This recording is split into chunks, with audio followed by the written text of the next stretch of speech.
Hello everyone. So welcome to Knowledge Tutorial by आद्या। आज का हमारा टॉपिक है रेस्ट्रिक्शन एंडोन्यूक्लियस। जैसा कि हम लोग देख सकते हैं हम लोग इसमें पढ़ेंगे कि रेस्ट्रिक्शन एंडोन्यूक्लियस क्या है, इसका हिस्ट्री क्या है, इसका नोमेनक्लेचर क्या है, इसके वेरियस रेस्ट्रिक्शन साइट्स क्या क्या हैं, इसके अलावा टाइप्स क्या क्या हैं, जैसे कि टाइप 1 है, टाइप 2 है, टाइप 3 है, इसके कंपोजिशंस क्या क्या हैं। इसके अलावा टाइप 2 जो है उसके हम सब टाइप देखेंगे किस किस का चीज़ों पे बेस्ड है, जैसे कि साइज़ हो गया, अमीनो एसिड सीक्वेंस हो गया। और उसके अलावा टाइप के बाद हम लोग ये देखेंगे कि कुछ स्टार एक्टिविटी शो करता है रेस्ट्रिक्शन एंजाइम, तो उसमें आइसोसाइजोमर्स क्या होते हैं, आइसोकॉर्डोमर्स क्या होते हैं, न्यूसाइजोमर्स क्या होते हैं, हम ये सब कुछ देखेंगे। ठीक है।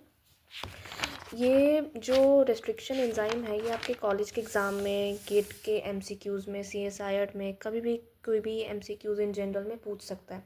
सो इसीलिए हम लोग इस टॉपिक को अच्छे से देखते हैं। कॉलेज एग्ज़ाम्स के लिए आपके 10 नंबर के क्वेश्चन के लिए, 14 नंबर के क्वेश्चन के लिए, जैसे कि मेरे एग्ज़ाम में 14 मार्क्स में आया था एनिमल बायोटेक में, तो आपके कॉलेज के एग्ज़ाम में भी आ सकता है। तो आप ये सारा चीज़ डिटेल में अच्छे से लिखोगे तो आपके कॉलेज एग्ज़ाम के लिए ये लिखने के लिए इनफ है। सो आइए लेट्स हम लोग स्टार्ट करते हैं। जैसा कि आप लोगों को नाम से पता चल रहा है, रेस्ट्रिक्शन एंडोन्यूक्लियसिस जैसे कि आप लोगों को चल रहा है कि एक एंजाइम है। एंडोन्यूक्लियस न्यूक्लियस जहाँ पर भी आता है तो वो एंजाइम्स हो जाता है जो ब्रेक डाउन करता है किसी भी चीज़ को।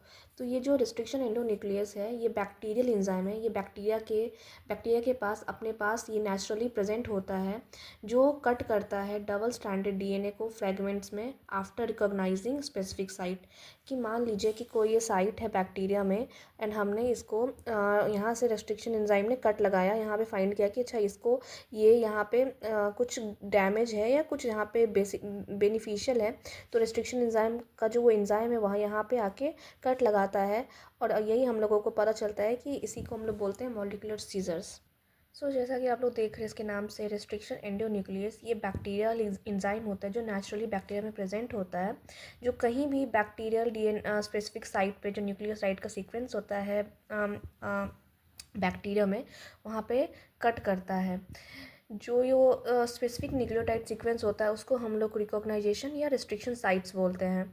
तो आप देख रहे हो कि ये बैक्टीरिया है, ये आपका एक बैक्टीरिया है एंड रेस्ट्रिक्शन एंजाइम आता है और यहाँ से कट लगाता है।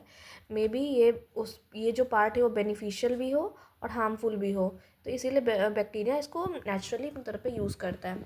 हम लोग इसको देखते हैं तो सबसे पहले इसको डब्ल्यू आर्बर ने फर्स्टली डिस्कवर किया था restriction enzyme in bacteria produce for viral resistance. ये जो वायरल रेजिस्टेंस है इसका मतलब ये है कि सबसे पहले जो डब्ल्यू आर्बर है इन्होंने नोटिस किया कि कोई भी हमारे पास बैक्टीरियोफाज है, जैसे कि हमारे पास ये बैक्टीरियोफाज है, ये बैक्टीरिया पे अटैक करता है, ये बैक्टीरिया पे अटैक करता है और अपना जो भी जेनेटिक मटेरियल है वो अपने बैक्टीरिया में वो डाल देता है। अब ये जो जेनेटिक मटेरियल है ये क्या क्या करते हैं, समय के साथ साथ जो है ये बैक्टीरिया को किल कर देते हैं, एंड इनका जो ये जीन है, जेनेटिक मटेरियल है, ये रेप्लिकेट होता है और नया बैक्टीरियोफाज में डेवलप हो जाता है। तो ये बैक्टीरिया के लिए तो वेरी हार्मफुल था बैक्टीरियोफाज। तो ये बैक्टीरियोफाज ऐसे क्यों कर रहा है, इस बैक्टीरिया को मार रहा है, तो बैक्टीरिया ने इसको फर्दर डेवलप करते करते रेजिस्टेंस आ गया इसके अंदर, बैक्टीरिया के अंदर क्षमता को। तो उसी को बोलते हैं रेस्ट्रिक्शन एंडोन्यूक्लियस। कि जब बैक्टीरिया ने देखा कि अरे ये बैक्टीरियोफाज आता है, मुझे हार्मफुली करता है, इन्फेक्ट करता है और ये मुझे मार रहा है, तो बैक्टीरिया ने नेचुरली डेवलप किया। उसने क्या किया, उसने मिथाइलेटेड पार्ट, जिसके मतलब जो होता है इनके पास बैक्टीरिया मिथाइलेटेड हो गया, जो बैक्टीरिया मिथाइलेटेड हो गया तो वो अपने अपने डीएनए को तो नहीं काट सकता है, वो अपने डीएनए को नहीं काट सकता, बट जो कि ये बैक्टीरियोफाज का जीनोम है उसको आराम से वो डिज़ोल्व कर सकता है। तो अब जब भी बैक्टीरिया को पता चलता है कि बैक्टीरियोफाज ने आया, तो बैक्टीरिया वो रेस्ट्रिक्शन इंडोन्यूक्लियस रिलीज़ करता है एंड ये कट लगाता है स्पेसिफिक साइट पे। जैसे कि यहाँ पे ये जो अंदर जेनेटिक मटेरियल है, यहाँ पे रेस्ट्रिक्शन एंडोन्यूक्लियस स्पेसिफिक साइट पे कट लगाया और इससे क्या होता है, ये जो जेनेटिक मटेरियल है बैक्टीरियोफाज का वो डिस्ट्रॉय हो जाता है और बैक्टीरिया सेफ रहता है। WR1 ने सबसे पहले इसको वायरल रेजिस्टेंस में ही देखा था। तो जैसे कि बैक्टीरिया अटैक करता है वायरस जो कि बैक्टीरियोफाज है, अपना न्यूक्लिक एसिड इंसर्ट करता है होस्ट सेल में, देन जो ये बैक्टीरियल सेल है उसने एंजाइम प्रोड्यूस किया जिसको बोलते हैं रेस्ट्रिक्शन एंडोन्यूक्लियस, और ये वायरल डीएनए का जो भी बैक्टीरियोफाज का डीएनए था उसको स्मॉल फ्रैगमेंट में तोड़ देता है। ये रेजिस्टेंस धीरे धीरे आया, इवेंचुअली नहीं आया, अचानक से नहीं आया, धीरे धीरे कोप अप करके आया। इसी को बोलते हैं बैक्टीरिया कि वो अब हर चीज़ों से रेजिस्टेंस हो रहा है, क्योंकि आप कुछ भी उसको प्रोवाइड कर रहे हो तो हर टाइम तो वो आपका नहीं सहेगा ना, वो कभी कभी रेजिस्टेंस होगा, तो वो रेजिस्टेंस अपना रहा है। तो ये जो है ये बैक्टीरिया में नेचुरली प्रेजेंट होता है। और ये आप हम लोग अब इसको जेनेटिक मतलब जेनेटिक इंजीनियरिंग में बहुत प्रोफेशनली यूज़ करते हैं, क्योंकि ये बहुत अच्छा चीज़ है। हमें कहीं भी स्पेसिफिक यहाँ पे चाहिए कि मुझे कट चाहिए, रेस्ट्रिक्शन एंडोन्यूक्लियस कट कर देगा, मॉलिक्यूलर सीजर की तरह एक्ट करता है, जैसे कैसे हम लोग कैंची को कहीं भी काट सकते हैं, सेम उसी तरह। फिर आप बोलोगे कि यहाँ पर तो बैक्टीरिया का भी डीएनए होता है, यहाँ पर तो बैक्टीरिया का भी डीएनए होता है, तो बैक्टीरिया अपने ही डीएनए को क्यों नहीं मार रहा है? तो उसका ओन डीएनए जो होता है वो मिथाइलेटेड होता है, तो वो अपने मिथाइलेट डीएनए को कट नहीं कर सकता। अब आप लोग को पता ही होगा कि मिथाइलेशन क्या होता है। ये एक प्रोसेस होता है जब हम लोग translation, transcription, replication, translation, transcription, translation पढ़ते हैं, तो हम लोग उसमें प्रोसेस पढ़ते हैं मिथाइलेशन का, कैपिंग का। तो वो वहीं पे बैक्टीरिया अपना चालाकी दिखाता है एंड वो अपने डीएनए को कट नहीं करता क्योंकि उसका डीएनए मिथाइलेटेड है। ठीक है, तो रेस्ट्रिक्शन एंजाइम यही है। इसके बाद जो भी है हैमिल्टन और स्मिथ ने और उनसे को वर्कर्स ने फर्स्ट आइसोलेट किया रेस्ट्रिक्शन एंजाइम को from H influenza strain of recombination endonuclease hind second. तो अब लोग अब देख रहे हो कि जो हैमिल्टन, स्मिथ और उसके को वर्कर्स हैं, इन्होंने पहला आइसोलेट किया रेस्ट्रिक्शन एंजाइम कहाँ से? तो H इन्फ्लुएंजा के स्ट्रेन से, जो RD हिंड 2 सेकेंड स्ट्रेन है, उसके 6 बेस पेयर से इसको रिकॉग्नाइज करके आइसोलेट किया है। हम इन लोगों ने बताया कि रेस्ट्रिक्शन एंडोन्यूक्लियस होता है, लेकिन सबसे पहले आपको क्वेश्चन पूछ सकते हैं कि H इन्फ्लुएंजा में सबसे पहले ये निकाला गया है। उसके बाद E. coli 1 में, RY113 में डिस्कवर किया गया वेरियस रेस्ट्रिक्शन एंडोन्यूक्लियस है। उसके बाद हम लोग उसके नोमेनक्लेचर में देखते हैं। इसका नोमेनक्लेचर बहुत इजी है। आपको सबसे पहले ये ई कोडाई हम एग्जांपल लेके चलते हैं। तो ये ई जो है वो स्ट्रीचिया है, जो जीनस होता है। को जो है वो कोलाई है, जो स्पीशीज़ होता है। आप हिंद का भी ऐसे ही कर सकते हो। RY, ये R जो है ये कैपिटल है, ये Y भी कैपिटल है, और ये दोनों अल्फ़ाबेट है, लेटर्स हैं। तो ये स्ट्रेन होता है, ये कि कौन सा स्ट्रेन है, कि कौन सा हार्मफुल स्ट्रेन है, बेनिफिशियल स्ट्रेन है, तो स्ट्रेन के लिए हम लोग इसको करते हैं। तो ये कॉम्बिनेशन होता है लेटर्स एंड नंबर्स का, जैसे कि आप देख रहे हो यहाँ पे 2 लेटर्स हैं एंड 2 नंबर्स है, तो उसका स्ट्रेन का कॉम्बिनेशन होता है। तो जीनस हो गया, स्पीशीज़ हो गया, स्ट्रेन हो गया। एंड ये जो यहाँ पे 1 2 जो देते हैं ये ऑर्डर ऑफ आइडेंटिफिकेशन है, क्योंकि हमें पता है कि E को RI2 भी है, E को RI3 भी है, तो ऐसे बहुत सारे हैं, तो हम लोग ऑर्डर ऑफ आइडेंटिफिकेशन के लिए इसको देते हैं। तो ये सब कुछ है कि name of restriction endonuclease contain 3 part and abbreviation of the genus and species of organism तो 3 लेटर्स इको।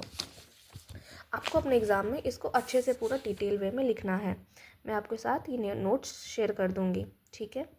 हम लोग अब ये देखते हैं कि we see the conserve sequence we do not change, जैसे कि स्मॉल सब यूनिट ऑफ 16S ribosomal RNA, 18S ribosomal RNA, इसका साइज स्मॉल होता है और कंजर्व साइज होता है। तो जो रेस्ट्रिक्शन साइट्स हैं, now we will see various restriction sites. Restriction enzyme है लेकिन वो पार्टिकुलर कोई साइट पे ही आपको कट लगाएगा, ये नहीं कि कहीं भी लगा देगा। तो उस रेस्ट्रिक्शन साइट्स के 2 तरीके के होते हैं। एक तो पैलिंड्रोमिक सीक्वेंसेस होता है ये, which readed from downward and upward, backward and afront. जैसे कि हम लोग पढ़ते हैं मलयालम लिखते हैं MALYALAM, मलयालम। आप इसको उल्टा भी पढ़ोगे तो वही होगा, ऐसे भी पढ़ोगे तो सही होगा। रेस्ट्रिक्शन एंजाइम भी पैलिंड्रोमिक सीक्वेंसेस होता है, ये कट ऐसे ही लगाता है। तो ये जो रेस्ट्रिक्शन साइट है ये 2 तरीके से कट लगाता है, जैसे कि ब्लंट इंट प्रोड्यूस करता है और स्टेकी इंट प्रोड्यूस करता है। ब्लंट इंट सिमेट्रिकल होते हैं, जैसे कि ये देख रहे हो आप सामने सामने, जैसे कि आप ये देख रहे हो सामने सामने कट लगाता है। उसके अलावा जो ये स्टिकी इंड है ये कोहेसिव इंड प्रोड्यूस करता है, जैसे कि देखिए ये साइड में यहाँ इंड है तो एक फिर यहाँ इंड है, इसको स्टिकी इंड बोलते हैं। यही आप सिमेट्रिकली देखेंगे रेस्ट्रिक्शन है तो ब्लंट इंड प्रोड्यूस करता है। तो आप 2 से 3 पॉइंट अपने एग्जाम में डिफरेंस लिख सकते हो कि रेस्ट्रिक्शन साइट्स में जो होता है ब्लंट इंड और स्टिकी इंड, उसमें क्या डिफरेंस होता है। ठीक है। 4 to 8 long base pair restriction और recognization sites are generally are palindromic sequences. ये जो पैलिंड्रोमिक सीक्वेंसेस है वो कितने बेस पेयर होंगे? 4 to 8 लॉन्ग बेस पेयर होंगे। इतने में ही रेस्ट्रिक्शन एंजाइम कट लगाता है, या तो ब्लंटली इंड कट लगेगा या स्टिकी इंड्स कट लगेगा, सिमेट्रिकली लगेगा या कोहेसिव इंड्स में कट लगेगा। Restriction enzyme make as a blunt end, sticky ends. Blunt cleavage point occurs exactly on the axis of symmetry of DNA. देख रहे हो आप, सिमेट्री ऑफ डीएनए है। एंड स्टिकी होता है, ओवरलैपिंग क्लीवेज पॉइंट्स होता है जो डू नॉट फॉल होता है एक्सिस ऑफ सिमेट्री। अब हम लोग को मैं इंपॉर्टेंट बता देती हूँ पहचानने में, जैसे कि ब्लंट इंड्स में बता रही हूँ, ब्लंट इंड्स। तो ब्लंट इंड्स जब भी होगा तो उसका ऐसे कट होगा, वो ऐसा डायग्राम दिखाएगा आपको, क्योंकि ये एग्जाम से पूछते हैं कि ब्लंट इंड्स का कौन सा है, तो आप ब्लंट इंड में ये चूज़ करोगे। एंड स्टिकी इंड्स आएगा, तो स्टिकी इंड्स में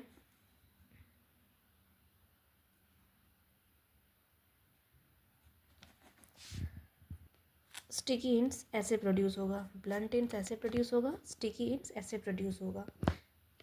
तो हम लोग एग्जांपल देखते हैं ब्लंट इंड्स का और स्टिकी इंड्स का। तो ये जो ई कोराई का एक सीक्वेंस है, बेस पेयर सीक्वेंस है, GATAC, ये कोई सीक्वेंस है, CTATAG। ई को आ रहा है, यहाँ पे कट लगा रहा है 5' एंड से। आपको पता है जो भी डीएनए का रेप्लिकेशन होता है वो 5' से 3' एंड पे होता है। तो ये देखिए, ये जो ब्लंट एंड है वो यहाँ पे सिमेट्रिकली कट लगा रहा है। वहीं आप इसका स्टिकी सा क्लीवेज साइड देखोगे तो एक तो ये यहाँ पहले पे है और कोहेसिव इंड, और एक यहाँ पे, यहाँ फर्स्ट, यहाँ पे लास्ट कट देख रहे हो, कोहेसिव इंड्स पे है। तो इकोराइवन आया और यहाँ पे कोहेसिव इंड्स कट किया। तो आप ये देख रहे हो कैसे ये ऐसे ऊपर जा रहा है, ये नीचे जा रहा है, कट लगा के गैप क्रिएट कर रहा है। वो तो हम लोगों ने रेस्ट्रिक्शन साइट देख लिया। अभी तक हम लोगों ने देखा कि ये रेस्ट्रिक्शन एंडोन्यूक्लियस क्या होता है। आप एग्ज़ाम्स में उसका डिफिनीशन, उसके वेरियस यूज़फुलनेस बताओगे। उसके बाद आप बताओगे कि रेस्ट्रिक्शन साइट्स में, रेस्ट्रिक्शन एंडोन्यूक्लियस में अपना उसका हिस्ट्री बताओगे। मिथाइलेशन के बारे में टर्म ज़रूर यूज़ करोगे, वेरी बेनिफिशियल है मार्क्स के लिए। देन इसके अलावा आप बताओगे कि उसका रिस्ट्रिक्शन साइट्स वगैरह क्या क्या है, जैसे कोहेसिव इंड है, ब्लंट इंड प्रोड्यूस करता है, उसमें डिफरेंसेस दोगे, उनका स्ट्रक्चर बताओगे, कैसे कट प्रोड्यूस करता है, कोई एग्जांपल लिख के दोगे। उसके बाद हम लोग रेस्ट्रिक्शन एंजाइम में देखते हैं कि इसके वेरियस टाइप्स होते हैं, जैसे कि टाइप 1, टाइप 2, टाइप 3। हमारे बायोटेक्नोलॉजी में, जेनेटिक इंजीनियरिंग में टाइप 2 सबसे बेनिफिशियल होता है, टाइप 1 एंड टाइप 3 नहीं होता है। इसका मेन डिफरेंस यही है कि ये दोनों ही हमारा जहाँ पे रैंडमली कट करते हैं, ये रिकॉग्नाइजेशन साइट के सामने कट नहीं करते हैं। हमें ज़रूरत इसी साइट, यहाँ के ही कट की है ज़रूरत, हमें यहीं पे कट करना है, वो यहाँ पे कट करेंगे। तो आप ही बताओ ये बेनिफिशियल होगा? तो टाइप 1 एंड टाइप 3 इसीलिए बेनिफिशियल नहीं होता है। टाइप 1 में क्या होता है कि रैंडम कट करता है कहीं भी 1000 बेस पेयर अवे, इतना दूर। एंड टाइप 3 में क्या होता है कि 24 to 26 base pair 3 to restriction site away करता है, ये भी नहीं है। तो इसीलिए हम लोग टाइप 2 को ही यूज़ करते हैं, एट और near cut recognition site. Type 2 ही बहुत बेनिफिशियल है। इसमें कुछ डिफरेंसेस आप देख सकते हो, जैसे कि ये बाई फंक्शनल होता है, ये जो है बोथ एंडोन्यूक्लियस एंड मिथाइलेशन की एक्टिविटी को करता है, जैसे कि बैक्टीरिया में हो रहा है। इसमें भी सब कुछ है, इसमें साथ में हो रहा है बाई फंक्शनल, इसमें यूनिफंक्शनल हो रहा है। मिथाइलेशन अलग से हो रहा है, एंडोन्यूक्लियस की सेपरेट करने की एक्टिविटी अलग से हो रही है। टाइप 3 भी बेनिफिशियल है। इसके अलावा इसमें 3 डिफरेंट सब यूनिट्स है, 2 डिफरेंट सब यूनिट्स है, इसमें 2 डिफरेंट सब यूनिट्स है। ये आपको एग्जाम्स के लिए याद करना है। इसमें ATP प्लस Mg+ बहुत रिक्वायर होता है, एनर्जी एफिशिएंट है, क्योंकि आप देख रहे हो इतना दूर दूर बेस पेयर कर रहा है तो एनर्जी बहुत रिक्वायर होगा। इसमें एनर्जी की ज़रूरत नहीं पड़ती है, इसमें भी एनर्जी की ज़रूरत पड़ती है। तो ये कुछ मेन डिफरेंसेस है जो आपको टाइप्स में लिखना है। अब हम लोग देख रहे हैं कि टाइप 2 इतना बेनिफिशियल है जेनेटिक इंजीनियरिंग में, तो टाइप 2 के भी कुछ रेस्ट्रिक्शन, टाइप 2 के भी कुछ सब टाइप्स है, सब ग्रुप्स हैं। जैसे कि आप देख रहे हो सब groups, type 2P, type 2T, type 2M, type 2S, type 2C। तो PTM SC ऐसे आप याद कर सकते हो इसका निमोनिक्स के तौर पे। तो हम लोग टाइप 2 रेस्ट्रिक्शन इंडोन्यूक्लियस को किस कौन से बेसिस पे हम लोग इसको सब ग्रुप डिवाइड करते हैं? तो जैसे कि उसके साइज़ के बेसिस पे, उसका अमाइनो एसिड सीक्वेंस कितना है, उसका डोमेन ऑर्गेनाइजेशन क्या है। डोमेन ऑर्गेनाइजेशन का मतलब होता है कि functional unit of protein. Domain को क्या बोलते हैं? Functional unit of protein. तो प्रोटीन का ऑर्गेनाइजेशन कैसा है, उसमें कैसे पेप्टाइड्स प्रेजेंट है, अमीनो एसिड का क्या है, तो इसीलिए सब यूनिट उसका कंपोजिशन क्या है। को फैक्टर रिकॉर्ड से कि Mg+ से कितनी रिक्वायरमेंट है, और मोड ऑफ एक्शन क्या है, वो एक्शन अपना कैसे निभा रहा है, वो कैसे कट कर रहे हैं, वे कैसे मतलब उनकी कितने कितने सारे कोवालेंट बॉन्ड्स हैं, उनके कितने कैटालिटिक बॉन्ड्स हैं, कैसे कहाँ पे अरेंज है, उन सब के एक्शन पे हम लोग इनके डिफरेंट टाइप्स को देखेंगे। ये सारा जो टाइप है आपको इसमें 1 से 2 पॉइंट सबका लिखना है, ठीक है। जैसे कि टाइप 2 को हम लोग बोलते हैं पैलिंड्रोमिक सीक्वेंसेस। पहला इसका पॉइंट हो गया कि इसको पैलिंड्रोमिक सीक्वेंसेस बोलते हैं। ये क्या करता है, आइडेंटिफाई करता है और कट करता है सेम एक्सिस ऑफ सिमेट्री में और प्रोड्यूस करता है ब्लंट एंड्स को, ठीक है। ये सेम एक्सिस में कट करता है, ब्लंट एंड आपको पता है तो सिमेट्री प्रोड्यूस करेगा, ठीक है। 90% यूज़ हो रहा है ये मॉलिक्यूलर बायोलॉजी में टाइप 2 भी, क्योंकि हमने देखा था कि रेस्ट्रिक्शन एंडोन्यूक्लियस पैलिंड्रोमिक सीक्वेंसेस को ही कट करता है, ठीक है। 4 to 8 बेस पर कटर होता है। Clean with in that sequence, अच्छे से क्लीन करता है। रिकॉग्नाइज सिमेट्री और पैलिंड्रोमिक सीक्वेंसेस हो गया। इसके अलावा ये किसके कितने फॉर्म में होता है, ये मोनोमर के फॉर्म में होता है, ये होमो टेट्रामर के फॉर्म में होता है, एंड ये होमो डाइमर के फॉर्म में होता है। ये 3 फॉर्म में होता है, मोनोमर के फॉर्म में होता है, होमो टेट्रामर के फॉर्म में होता है और मोनो डाइमर के फॉर्म में होता है। आपको इसमें क्या क्या लिखना है कि पैलिंड्रोमिक सीक्वेंसेस होता है, प्लांट प्रोड्यूस करता है, 90% यूज़ होता है, 4 to 8 बेस पर कटर होता है, अच्छे से क्लीव करता है और मोनोमर होमो टेट्रामर और होमो डाइमर के फॉर्म में प्रेजेंट होता है और कट कहाँ करता है, एक्सिस ऑफ सिमेट्री में, ठीक है। उसके बाद हम लोग देखते हैं कि टाइप 2S किसको बोलते हैं। यहाँ पे जो एस आ रहा है उसको बोलते हैं शिफ्टेड क्लीवेज, मतलब थोड़ा सा क्लीवेज शिफ्ट हो रहा है हल्का सा। तो ये क्या करता है, ये कनेक्टेड किससे होता है, ये देखिए यहाँ पर एक रेस्ट्रिक्शन रिकॉग्नाइजेशन साइट है, रिकॉग्निशन डोमेन है और एक ये कैटालिटिक डोमेन है और इसको क्लीवेज डोमेन भी बोलते हैं। ये दोनों एक दूसरे से पेप्टाइड कनेक्टर से कनेक्ट होता है, इसी को हम लोग टाइप एस शिफ्टेड क्लीवेज बोलते हैं, ठीक है। टाइप टेस्ट जो सब टाइप है एंजाइम है रिकॉग्नाइजेशन एसिमेट्रिक, ये एसिमेट्रिक पड़ता है।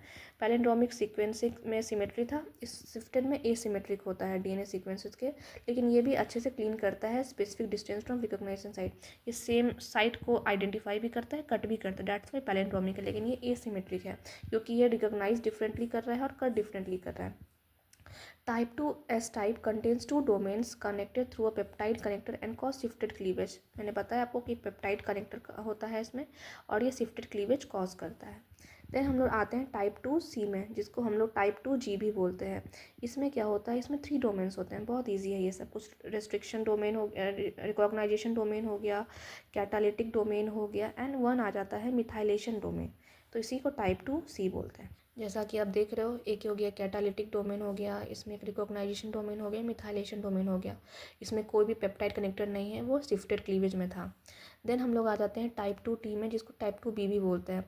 बहुत सिंपल है ये, इसमें 2 डिफरेंट कैटालिक डोमेन्स प्रेजेंट होते हैं, जो कि ऊपर नीचे बोथ स्टैंडर्ड प्रेजेंट होते हैं टॉप टू बॉटम में, बस इतना ही है। इन सब का आपको एक एक पॉइंट्स आप लिखो एग्जाम्स में, लेकिन लिखो तो ये बहुत इंपॉर्टेंट है।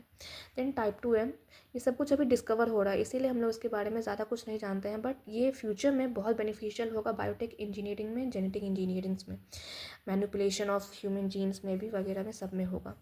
तो ये जो टाइप 2M है ये सब टाइप है, स्पेसिफिक रिकॉग्नाइज करता है, कट करता है मिथाइलेटेड डीएनए को, रिकॉग्नाइज स्पेसिफिक कर रहा है एंड मिथाइलेटेड डीएनए को कट कर रहा है। आपको पता था मिथाइलेटेड डीएनए, हमने बैक्टीरिया में पढ़ा था कि बैक्टीरिया अपना खुद का डीएनए कट नहीं करता जब वो हार्मफुल बैक्टीरियोफाजेस हमला करते हैं तो, लेकिन ये यहाँ क्या हो रहा है, यहाँ पे मिथाइलेटेड डीएनए में भी ये सब टाइप कट कर रहा है। तो आप देख रहे हो कितना सारा वेरिएशन दिख रहा है उसके मोड ऑफ एक्शन में, कि वो कहाँ पे क्या है, कैसे है, कट कर रहा है। इसका वेरियस अच्छा एग्जाम्पल है DPN1, जो आपके एग्जाम में पूछा जा सकता है।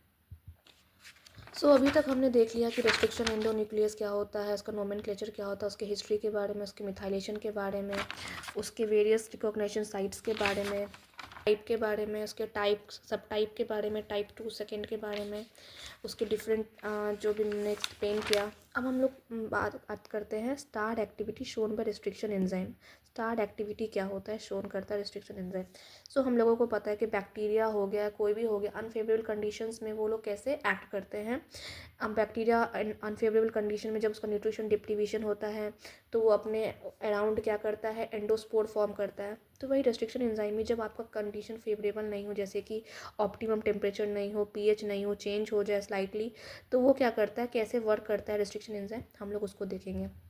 जैसे कि अंदर नॉन स्टैंडर्ड कंडीशन, जो हम लोगों का नॉन फेवरेबल कंडीशन है, रिएक्शन अगर आ रहा है सच है, जैसे कि लो आयनिक स्ट्रेंथ हो गया, हाई pH हो गया, हाई टेम्परेचर हो गया, तो क्या करता है, सम रेस्ट्रिक्शन एंजाइम अपना काम करना नहीं छोड़ रहा है, बट क्या कर रहा है, कैपेबल होता है cleaving sequences which are similar but not identical to the defined recognition site. मान लीजिए कि हमें यहाँ पे कट करना है, सिमिलर नहीं है बट फिर भी वो कट लगाएगा, वहीं पे नहीं, आइडेंटिकली यहाँ पर नहीं, लेकिन यहीं पे इसके बगल में, यहाँ पे इसके बगल में कट लगाएगा। तो ये रिस्ट्रिक्शन एंजाइम होता है कि आप आप इतने दिक्कत में हो, अनफेवरेबल कंडीशंस में हो, बट फिर भी अपना काम करना नहीं छोड़ रहे हो। हाँ, आप थोड़ा सा अलग कर रहे हो, बट आप भूल नहीं रहे हो। तो वही है star activity shown by restriction enzyme. ये बहुत बेनिफिशियल एग्जाम्स के लिए आपको लिखना चाहिए। तो then under non standard reaction condition such as low ionic strength, high pH, some restriction enzymes जो है कैपेबल होते हैं cleaving sequences which are similar but not identical to the defined recognition site. Similar तो है लेकिन identical नहीं है। इसी अल्टर्ड स्पेसिफिसिटी को हम लोग क्या बोलते हैं, star activity shown by restriction enzyme. ये बहुत ही प्रोमिनेंट है, जो कि हम लोग इसको करके बहुत सारे अनफेवरेबल कंडीशंस में बैक्टीरियाज के द्वारा वैक्सीन्स एंजाइम्स बना सकते हैं, प्रोड्यूस कर सकते हैं। इसके 3 टाइप्स होते हैं। आइए उन 3 टाइप्स को देखते हैं। तो सबसे पहले इसका पहला टाइप है आइसोसाइजोमर, देन नियोसाइजोमर एंड देन आइसोकॉडोमर। सॉरी, ये थोड़ा सा मैंने रफली नोट किया है, बट मैं आपको अच्छे से इसका नोट्स लिख के प्रोवाइड करूँगी। तो ये आइसोसाइजोमर्स में क्या होता है, सब लोग ये तीनों ही ना पेयर ऑफ होता है रिस्ट्रिक्शन एंजाइम्स। तो आइसोसाइजोमर का क्या होता है कि जो पेयर ऑफ रिस्ट्रिक्शन एंजाइम है which identify same sequences and cut at similar sequences. मतलब इसका रिस्ट्रिक्शन डोमेन भी और उसका कैटालिटिक डोमेन भी, इसका रिस्ट्रिक्शन डोमेन भी एंड इसका कैटालिटिक डोमेन दोनों सेम होगा। ये सेम जगह यहाँ पे आइडेंटिफाई भी कर रहा है और सेम जगह यहाँ पे कट भी कर रहा है। ये तीनों टाइप रिस्ट्रिक्शन एंजाइम के जो स्टार एक्टिविटी शो कर रहा है उसमें है, क्योंकि हमने पढ़ा था कि वो कैपेबल तो हैं क्लीन करने में सिमिलर सीक्वेंसेस, लेकिन आइडेंटिकली नहीं है। तो ये थोड़ा सा इसमें हेल्प करता है, जैसे कि पेयर होता है जो आइडेंटिफाई करता है सिमिलर सीक्वेंसेस को और कट भी वहीं पे करता है। देन आता है नियोसाइजोमर। ये भी है पेयर ऑफ रिस्ट्रिक्शन एंजाइम जो आइडेंटिफाई तो सेम सीक्वेंस पे करता है बट कट डिफरेंट कर जाता है। हमने आइडेंटिफाई यहाँ पे किया, मान लीजिए यहाँ पे किया, लेकिन कट हम यहाँ लगा रहे हैं, तो ये न्यू साइजोमर है। ये सब एक्टिविटीज शोन करता है जब अनफेवरेबल कंडीशंस होती हैं। अदरवाइज जब फेवरेबल कंडीशंस होता है तो पैलिंड्रोमिक सीक्वेंसेस से ही कट करता है। आइसोकॉडोमर्स, जैसे कि ये भी रिस्ट्रिक्शन एंजाइम पेयर होते हैं। Restriction in the pair restriction enzyme recognise different but produce same means. इसमें क्या होता है, recognise different but produce same means. Different sequence recognise करता है, recognise slightly different sequences but produce करता है सेम मीन्स को। मान लो कि हमने यहाँ पे ये साइट है, यहाँ पे इसने रिकॉग्नाइज किया और ये प्रोड्यूस कर रहा है सेम मीन्स को, बट थोड़ा अलग अलग जगह पे थोड़ा सीक्वेंस अलग अलग हो जाएगा। तो ये क्या होता है, आइसोकॉडोमर।